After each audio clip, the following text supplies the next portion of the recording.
वचन दिले तू मला या मालिकेच्या पुढील काही येणाऱ्या भागांचे अपडेट जाणून घेऊया आपल्या आजच्या या व्हिडिओमध्ये। चला तर मग प्रेक्षकांनो सुरुवात करूया आपल्या आजच्या या व्हिडिओला। तर इथे आपण आता पाहणार आहोत की कशा पद्धतीने आता इकडे ऊर्जाला अडकवलेल्या प्लॅन मध्ये हर्षवर्धन फसणार, शौर्य समोर सगळ्या सत्याचा उलगडा होणार। आता नेमकं असं कोणतं सत्य आहे आणि कसला उलगडा शौर्य समोर होणार, काय घडणार, या सर्व गोष्टींचे अपडेट आपल्या या व्हिडिओमध्ये अगदी सविस्तर पाहूया। तर आता आपण इथे पाहतोय की इकडे जो हर्षवर्धन आहे त्याने ऊर्जाला अडकवण्यासाठी त्या सोनालीची केस ऊर्जाला मिळवून दिलेली आहे आणि बिचारा ऊर्जाला ही गोष्ट माहीतच नाहीये की त्या मुलीला काही त्रास वगैरे नाहीये किंवा हे सगळं काही जे आहे ते हर्षवर्धनने केलंय। ऊर्जा मात्र बिचारी अगदी मनापासून त्या मुलीला सोनालीला न्याय मिळवून देण्यासाठी झगडण्याचा प्रयत्न करते। तर हर्षवर्धन म्हणत असतो, ऊर्जा आता तुला ह्या सर्वातून कोणीही वाचवू शकणार नाहीये। आता तू ह्या चक्रव्यूहात खूप वाईट आणि विचित्र पद्धतीने अडकली आहेस, इतक्या विचित्र पद्धतीने की तुला सुद्धा माहित नाहीये की तू किती मोठ्या चक्रव्यूहात अडकली आहेस। तर दुसऱ्या बाजूला जो इकडे विक्रांत आहे, विक्रांतने त्याच्या माणसांना कामाला लावलेलं असतं पद्माला शोधून काढण्यासाठी। त्याने त्याच्या माणसांना सांगितलेलंच असतं की काहीही करा, कुठेही शोधा, कसंही शोधा, पण काहीही करून त्या पद्माला शोधून काढा म्हणजे काढाच। आणि त्याची माणसं सुद्धा पद्माच्या मागे वेड्यासारखी लागलेली असतात, पद्माला शोधत असतात आणि आता त्यावेळी त्यांना पद्मा सापडते। मग विक्रांतला त्याची माणसं फोन करून सांगतात की शेठ आम्हाला ती पद्मा सापडलेली आहे। मग विक्रांत त्याच्या माणसांना सांगतो की अरे मग वाट कसली पाहताय, ताबडतोब अजिबात वेळ वाया न घालवता तिला माझ्या समोर हजर करा। खूप माज आलाय तिला, आता बघतोच मी तिच्याकडे, बरोबर नाही जर तिला सरळ केली तर मी सुद्धा नावाचा विक्रांत शिर्के नाही। मग काय, विक्रांतची माणसं विक्रांतचा आदेश पाळतात आणि पद्माला स्वतःच्या ताब्यात घेऊ लागतात।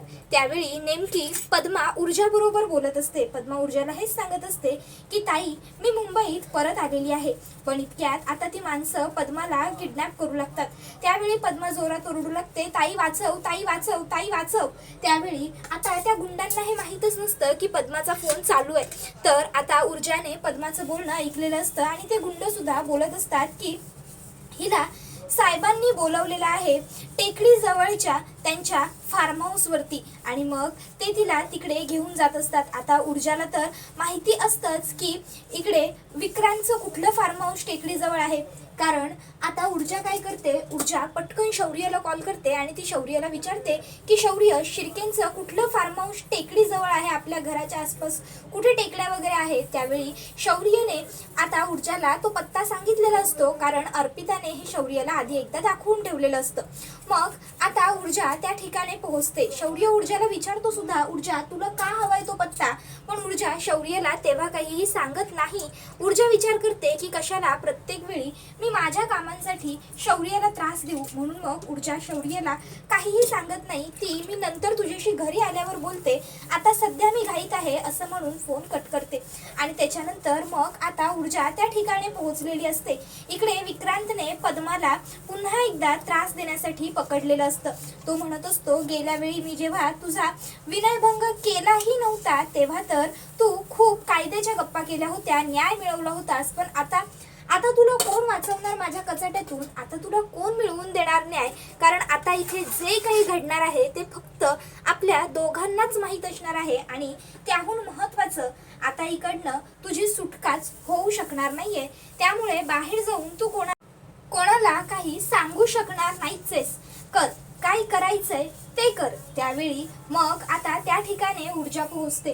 तर विक्रांत पद्माला म्हणत असतो, त्या ॲडव्होकेट ऊर्जा शिंदेच्या नादी लागून तू माझ्यावर भावी आमदार दिग्विजय शिर्केंचा मुलगा विक्रांत शिर्के याच्यावर नको ते आरोप केलेस, तू माझ्या विरोधात गेलीस, तू माझ्या विरोधात जाऊन खूप मोठी चूक केली होतीस आणि आता तुला त्याची शिक्षा भोगावी लागणार.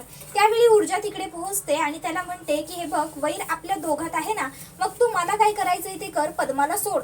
विक्रांत पद्माला सोड. मग विक्रांत पद्माला सोडतो आणि तो ऊर्जावरती बंदूक रोखतो. ऊर्जा विक्रांतला म्हणत असते, विक्रांत बंदूक खाली घे, विक्रांत बंदूक खाली घे, नाहीतर मी गोळी चालवेन. विक्रांत बंदूक खाली घे.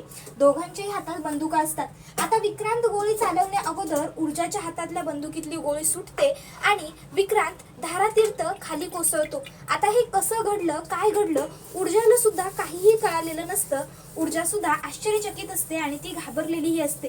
तर तिथे असलेली पद्मा सुद्धा ह्या सर्व प्रकरणामुळे घाबरलेली असते, बावरलेली असते.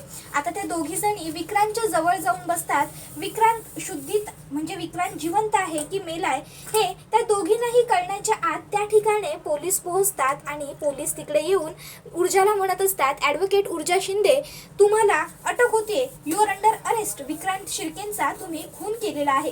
आता मात्र ऊर्जाला काय बोलावं काय नाही काही सुचत नाही, कारण म्हणजे तिला कळलेलंच नसतं की हे सगळं काय घडलं, कसं घडलं. खूप कमी वेळामध्ये हे सगळं घडलेलं असतं. ऊर्जा म्हणत असते, हे बघा इन्स्पेक्टर, प्लीज एकदा माझं ऐकून घ्या. इन्स्पेक्टर म्हणतात, हे बघा ऊर्जा मॅडम, तुम्हाला सुद्धा माहिती आहे की आता सध्या तुम्हाला काहीही बोलण्याची परवानगी नाहीये. मॅडम, तुम्हाला जे काही बोलायचं असेल ते प्लीज तुम्ही पोलीस स्टेशनमध्ये गेल्याच्या नंतर बोला. आता सध्या तरी प्रोटोकॉल फॉलो करा प्लीज मॅडम.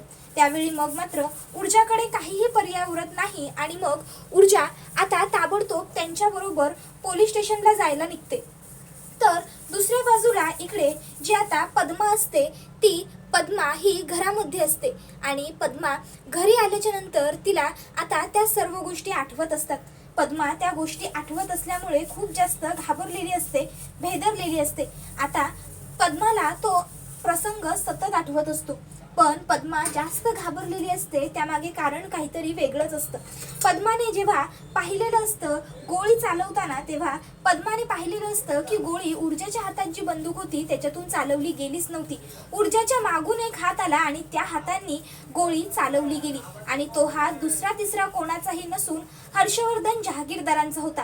हर्षवर्धनचा चेहरा जरी दिसलेला नसला तरी त्याचा हात अगदी व्यवस्थित स्पष्ट पद्माने पाहिलेला असतो आणि तिने त्याचा तो हात ओळखलेलाही असतो, कारण पद्मा ही हर्षवर्धनच्या घरामध्ये मोलकरणीचं काम बरेच वर्ष करत होती आणि त्यावेळी पद्माने त्याच्याकडे एक घड्याळ होतं जे त्याला खूप प्रिय होतं, जे हर्षवर्धन रोज वापरायचा ते घड्याळ पाहिलेलं होतं आणि ते घड्याळ खूप महागडं असल्यामुळे तिला हेही माहिती होतं की हे हर्षवर्धनचंच घड्याळ आहे आणि हा हात सुद्धा हर्षवर्धनचाच आहे.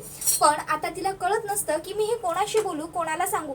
तर जेव्हा शौर्यला समजतं की ऊर्जाला म्हणजे पोलिसांनी अटक केलंय, तेव्हा शौर्य तर पूर्णपणे वेडाच झालेला असतो. शौर्यला काही कळत नसतं, तो भानावर नसतो. मग त्यावेळी त्याला आठवतं की तिथे ऊर्जा बरोबर जर कोणी व्यक्ती होती तर ती पद्मा होती. तिकडे नेमकं काय घडलं, कसं घडलं हे जर मला शोधून काढायचं असेल तर मला पद्माला भेटावं लागेल, पद्माला विचारावं लागेल. तीच मला या सगळ्या गोष्टी व्यवस्थित डिटेलमध्ये सांगू शकते.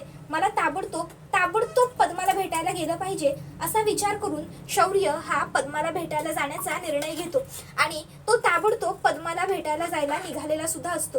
आता शौर्य स्वतःला म्हणतो, हे बघ शौर्य, प्लीज प्लीज प्लीज शांत हो, अजिबात काळजी करू नको.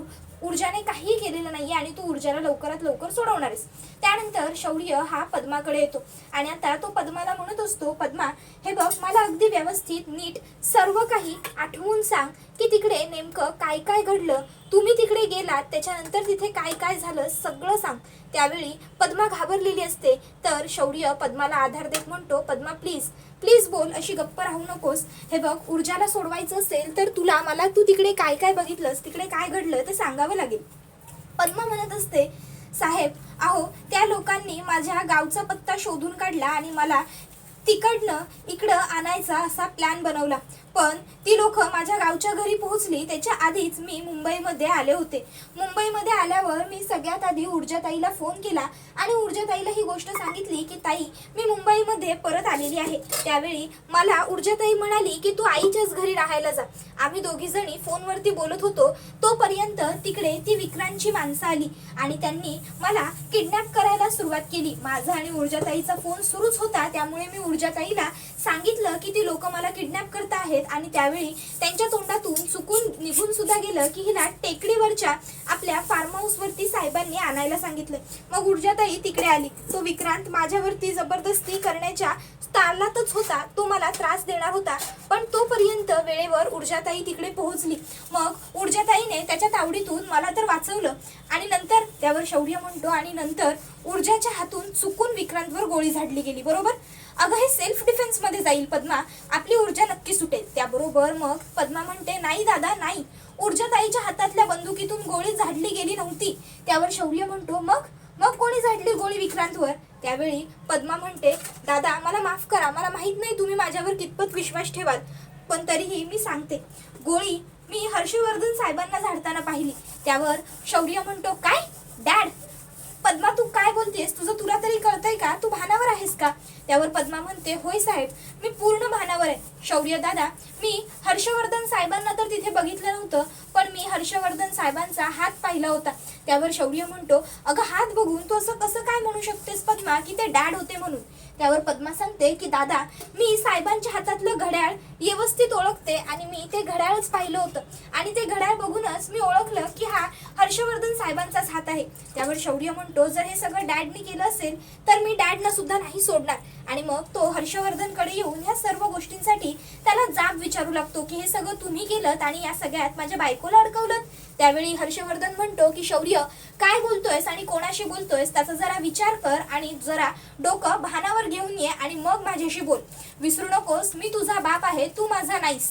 त्यावर शौर्य म्हणतो dad please enough is enough, ह्या सर्व गोष्टी बोलण्याची ही वेळ नाहीये, मला तुम्ही पहिलं हे सांगा की हे सगळं तुम्ही का केलं, हे सगळं तुम्हाला करून काय मिळालं, तुम्ही जाणून बुजून ऊर्जाला ह्या सर्व प्रकरणात का गोवलत, ऊर्जाचा काय संबंध? हर्षवर्धन म्हणतो मी असं काहीही केलेलं नाहीये, माझा या प्रकरणाशी काहीही संबंध नाहीये। त्यावेळी विजया म्हणते वा वा शौर्य वा, तुझ्याकडून मला हीच अपेक्षा होती, नाही म्हणजे तुझ्या त्या बायकोला सोडवण्यासाठी आज तू स्वतःच्या डॅडना एवढ्या मोठ्या आरोपात फसवतोयस? खरंच शौर्य काहीच वाटत नाही का रे स्वतःच्या जन्मदेत्यावरती हे असले आरोप करताना? त्याबरोबर शौर्य म्हणतो मॉम प्लीज प्लीज उगाचच्या उगाच तू डॅडची बाजू घ्यायची म्हणून काहीही बोलू नकोस। हे बघ मी काहीही आरोप वगैरे करत नाहीये, मी फक्त विचारतोय। आणि डॅड तुम्हाला स्वतः पद्माने पाहिले आणि पद्मा आपल्या घरामध्ये गेली कितीतरी वर्ष काम करायची, त्यामुळे पद्माच्या नजरेने चूक होऊ शकते असं मला बिलकुलच वाटत नाही। आणि जर हे सगळं खरंच तुम्ही केलं असेल ना तर मी सोडणार नाही डॅड तुम्हाला, काहीही झालं तरी मी ऊर्जाला तर सोडवेनच, पण ह्या सगळ्या प्रकरणाच्या मुळाशीही जाईल। त्यावेळी मग आता लगेचच इकडे विजया म्हणते अरे शौर्य शौर्य काय करू मी तुझं? अरे इतक्या मोठ्या इतक्या हुशार वकिलाचा तू मुलगा आहेस तरीही त्या दोन मुली तुला सहज बुद्धू बनवतायत आणि ते साधं तुला कळतही नाहीये। त्यावर शौर्य म्हणतो काय बोलायचंय मॉम तुला? त्यावर विजया म्हणते अरे शौर्य असं काय करतोयस, मला सांग त्या ऊर्जानेच त्या पद्माची केस घेतली होती ना, मग त्या ऊर्जा आणि पद्मा दोघीही जणी ना एकाच माळेच्या मणी आहेत, त्या दोघीही मिळून तुला बुद्धू बनवतायत। अरे शौर्य कळत कसं नाहीये तुला वेड्या? अरे त्या ऊर्जानेच त्या पद्माची केस लढली ना, त्या ऊर्जानेच त्या पद्माला न्याय मिळवून दिला ना, मग आता त्या पद्माला त्या ऊर्जाला वाचवायचं आहे म्हणून ती खोटं बोलतीये हे सगळं आणि तुला कळतही नाहीये। त्यावेळी शौर्य म्हणतो मॉम हे बघ असं काहीही नाहीये, मला माहिती आहे कोणीही खोटं बोलत नाहीये आणि काही नाही, आणि ठीक आहे जे असेल ते असेल, मी ऊर्जाला ह्या सगळ्या प्रकरणातून सोडवणार म्हणजे सोडवणारच, मग त्यासाठी मला काहीही करावं लागलं तरीही चालेल। मग शौर्य आता पहिलं तर तिचं वकीलपत्र घेतो, ऊर्जाचं वकीलपत्र घेतल्यानंतर मग ताबडतोब तो ऊर्जाच्या बेलसाठी जे काही प्रोसिजर कंप्लीट करावं लागणार असतं ते करायला घेतो। आता त्यावेळी ऊर्जावरती गंभीर आरोप असतात म्हणजेच खुनाचे, त्यामुळे ऊर्जाला बेल मिळणं थोडं अवघड होतं। मग मात्र इकडे हर्षवर्धन म्हणत असतो शौर्य बेटा आत्तापर्यंत कायमच माझी ही इच्छा होती की माझ्या मुलांना जे हवंय ते कायम त्यांना मिळू दे, माझ्या मुलांनी कायम यशस्वी होऊ देत, पण बेटा आज मला माफ कर, आज पहिल्यांदा तुला यश येऊ नये ह्यासाठी मी आधीपासूनच सर्व धागेदोरे बांधून ठेवलेले आहेत। तू कितीही प्रयत्न केलेस ना तुझ्या त्या बायकोला तुरुंगातून बाहेर काढण्यासाठी, तरीही तू तिला तुरुंगातून कधीही सोडवू शकणार नाहीस। कारण यावेळी तिला अडकवण्यासाठी मी ट्रॅप रचलाय। यावेळी तुझी बायको अशी अडकली आहे ना शौर्य, की तिचं सुटणं याच जन्मात काय पुढच्या 7 जन्मातही प्रयत्न करून शक्य नाहीये। ऊर्जा, तुला खूप गर्व होता ना स्वतःच्या वकिलीवर, स्वतःच्या हुशारीवर, पण सगळं पाण्यात गेलं, सगळं वाया गेलं ऊर्जा। कारण ना आता तुझी वकिली उरणार आहे, ना आता तुझ्या हुशारीचा काही उपयोग होणार आहे, कारण आता तू कायमची तुरुंगात जाणार आहेस। बस। तर दुसऱ्या बाजूला इकडे शौर्य इतके प्रयत्न करतो ऊर्जाला सोडवण्यासाठी। दिवसाची रात्र, रात्रीचा दिवस, भूक ताण काही शौर्य बघत नाही आणि तो ऊर्जाला सोडवतच राहण्याचे प्रयत्न करतो। तो पद्मालाही पोलिसांसमोर घेऊन जातो आणि तो तिथे पद्माचंही स्टेटमेंट पोलिसांना देतो की ऊर्जाच्या हातून गोळी झाडली गेलीच नव्हती, मग ऊर्जावरती गंभीर आरोप वगैरे तुम्ही कसे लावता काय, आणि मग तो तसंच भरपूर काय पुरावे गोळा करून ऊर्जाला तुरुंगातून सोडवतो। आता ऊर्जाला शौर्याने सोडवल्यानंतर ऊर्जा खूप खुश असते। ती शौर्याला घट्ट मिठी मारते आणि मग ती म्हणू लागते, शौर्य थँक्यू सो मच। शौर्य, तुला नाही मी सांगू शकत की तू माझ्यासाठी आत्ता काय केलेलं आहेस ते। खरंच सांगते मी हे सगळं नाही केलेलं रे शौर्य। त्यावेळी शौर्य ऊर्जाच्या दोन्ही गालांवर हात ठेवतो आणि म्हणत असतो, ऊर्जा मला माहिती आहे तू हे सगळं नाही केलेलं ते, आणि तू बिलकुल काळजी करू नकोस, तू निश्चिंत राहा, निवांत राहा। हे सगळं कुणी केलंय, का केलंय, ह्या सगळ्याच्या मुळापर्यंत आपण जायचंच। पद्मा म्हणत होती की हे सगळं डॅडने केलंय। जर यावेळी ह्या सगळ्यामध्ये खरोखर डॅड दोषी असतील ना, तर खरंच यावेळी डॅडना नाही सोडायचं आहे आपण ऊर्जा। त्यावेळी ऊर्जा म्हणते, शौर्य अरे, त्यावर शौर्य म्हणतो, नाही ऊर्जा, गेल्या वेळी मी स्वतः तुला म्हटलं होतं की माझ्या डॅडची या सगळ्यात काही चुकी नाही आहे विक्रांतच्या आणि पद्माच्या लग्नावेळी, पण आता जर डॅड दोषी असतील ना, तर मग मात्र मी डॅडना कधीही माफ करू शकणार नाही। त्याबरोबर हा व्हिडिओ इथेच संपतो। व्हिडिओ आवडला असेल तर व्हिडिओला लाईक करा, चॅनलवर नवीन असाल तर चॅनलला सबस्क्राईब करा आणि बेल आयकॉन आठवणीने प्रेस करा, जेणेकरून तुम्हाला पुढच्या प्रत्येक व्हिडिओचं नोटिफिकेशन मिळत जाईल आणि सर्व व्हिडिओंचा आनंद हा अगदी उत्तम पद्धतीने घेता येईल। चला तर मग प्रेक्षकांनो, आजच्या पुरतं इथेच थांबूया। पुढचा व्हिडिओ येईपर्यंत या व्हिडिओचा आनंद घेत राहा। तुम्हाला ही मालिका कशी वाटते हे आम्हाला कमेंटमध्ये नक्कीच सांगा। टाटा बाय बाय, धन्यवाद, take care all of you.